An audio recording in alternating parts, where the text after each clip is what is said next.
तर काल मी किती 7-8 ब्लाऊज कट करून ठेवले होते. 7 ब्लाऊज झाले. आता किती वाजले? 6:30 झालेत.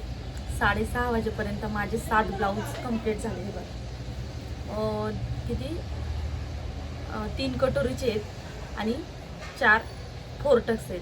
प्रिन्सेस एक पण नाही. आणि आता मी सगळे ब्लाऊज काढले कटिंग करायसाठी. जेवढे कट करायचे का आता कट करायचे किती एका लेडीचे 4 येतं, 10-12 येतं. कट करायचे, कट करून ठेवायचे आणि लागायचं कामाला. उद्याचे बरं का, उद्याची तयारी. हे आज तर 7 ब्लाऊज शिवले. 7 ब्लाऊज रेडी. आता याला हुक लावायचे. भरपूर काम आहे माझ्याकडे. शिवायला काही नाही वाटत पण. तर हे बघा कटिंग करायचे ब्लाऊज मी काढून ठेवले. इथं पण येतं, हे 2 आहेत आणि इथं पण 2 आहेत.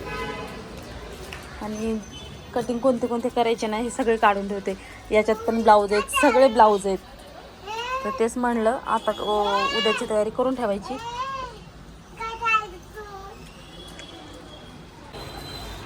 7-8 ब्लाऊज कट करून झाली आहे.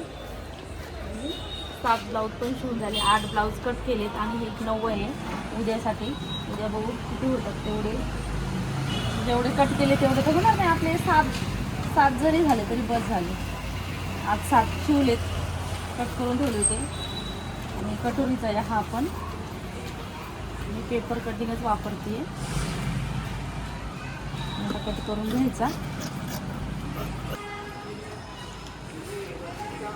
बाई कटिंग चालली. तर आता किती वाजले? 8 वाजायले. 8 वाजेपर्यंत जाते घरी. मग इथं जाऊन स्वयंपाक करावा लागते. काय सांगता.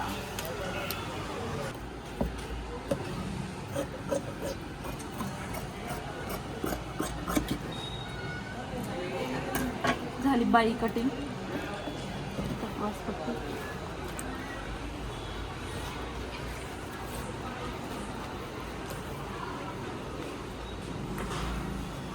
मी कॅलेंडरचं पानच केलं ह्याला. कसं कडक राहतात ना, फाटत नाहीत. पेपरचं कसं लगेच फाटतंय, त्यासाठी कॅलेंडरवरच कट केलं. ब्लाऊजवर कट करून घेते आणि जायचं घरी.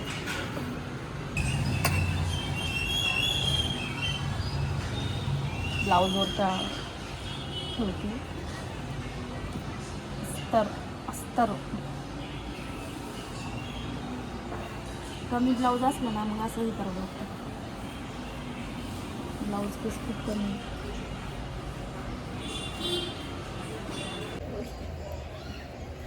दहा ब्लाऊज कट करून झालेले आणि 7 ब्लाऊज शिवले पण. आता जायचं घरी. आता किती वाजले? 8 वाजले. 8 वाजले. घरी जाऊन स्वयंपाक करायचा. तर सगळ्यांनी व्हिडिओ शेवटपर्यंत बघा, लाईक करा.